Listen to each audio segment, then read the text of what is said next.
Olá! Continuando a série sobre diversificação de investimentos, nesse vídeo de número 2 da série eu vou falar sobre diversificação de liquidez e de emissores.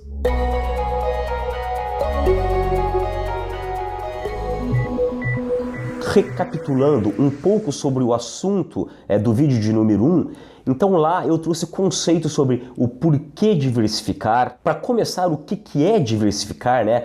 A correlação, ou seja, como é o comportamento entre os ativos financeiros. Enquanto um ativo pode subir, o outro pode cair, isso faz uma proteção natural na sua carteira, né? Dei algum conceito sobre diversificação sistemática e não sistemática, mais conceitos em geral sobre o tema.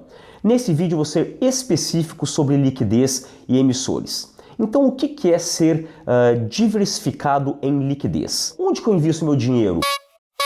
Pera aí, você pega a sua carteira, fraciona ela em 3, 4, 5, 10 partes conforme o tamanho dessa carteira. Então, o investidor de 100 mil, 200 mil, vai fazer uma carteira em 3, no máximo 4 partes. Mas 1 milhão, 5 milhões, ele pode fracionar em N partes, né? E aí sim, uma parte dessa carteira, ela tem necessariamente que ficar como uma reserva de emergência. Quando a gente fala de reserva de emergência, o próprio nome sugere. Se é emergência, você nunca sabe quando é que você vai ter um problema, né? Vai precisar resgatar esse dinheiro para cobrir essa fatalidade, essa eventualidade. Necessariamente, esse é um investimento que tem que ficar uma classe de ativo conservadora e com liquidez imediata.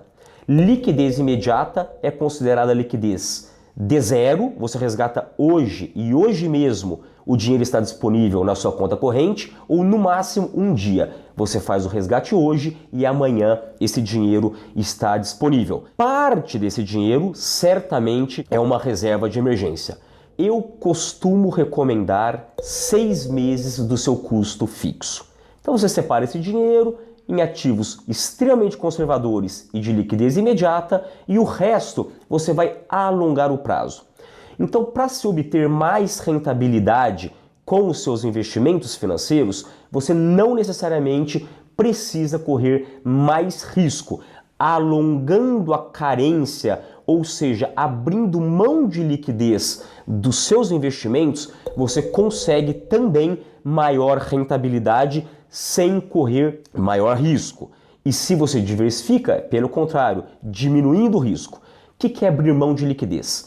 Algumas classes de ativos ou fundos de investimentos você investe hoje e você não consegue resgatar antes de 1 mês, 6 meses, 1 ano, 2, até 5 anos.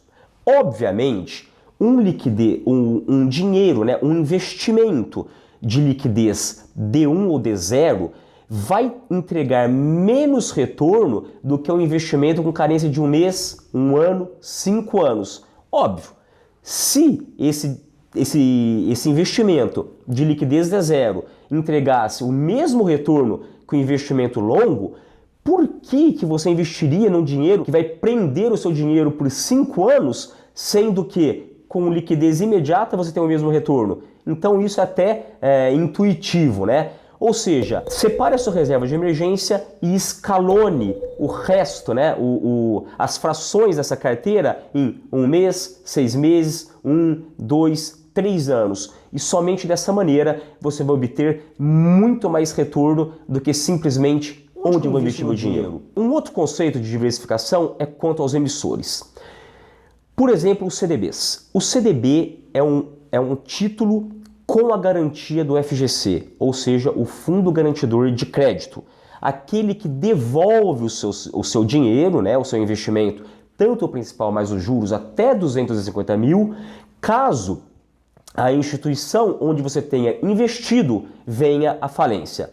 Tudo bem, mesmo tendo essa proteção do FGC, muitos investidores têm uma percepção de risco diferente quando a gente fala de um banco grande, o Itaú, o Bradesco, o Banco do Brasil, a Caixa, ou quando a gente fala de um banco pequeno, o Pine, o Indusval, o Deicoval, o Fibra, N outros bancos por aí.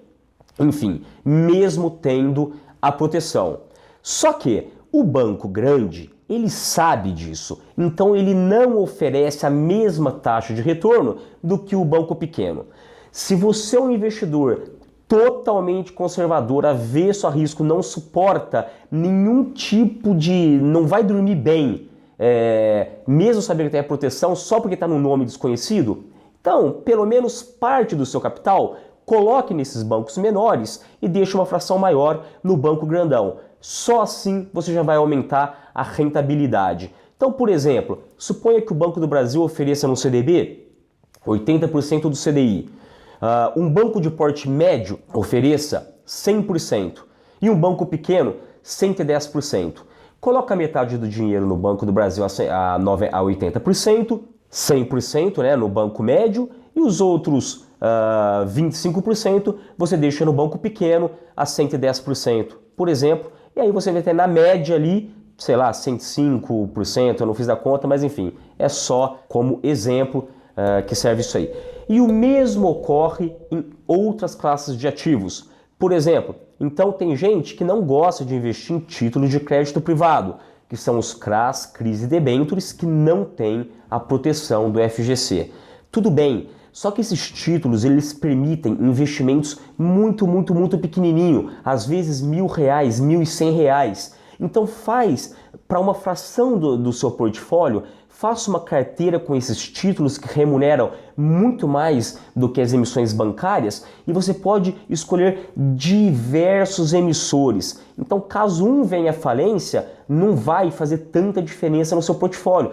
Pelo contrário, pode ser que mesmo você tendo arriscado nessa classe de ativo, como um todo, a sua carteira vai render mais do que deixando todo o seu dinheiro em títulos do FGC, que são as emissões bancárias, tá certo? Então essa era a dica: diversificar carência, diversificar emissores quando assim necessário, e na sequência a gente vai falar sobre essas classes de ativo.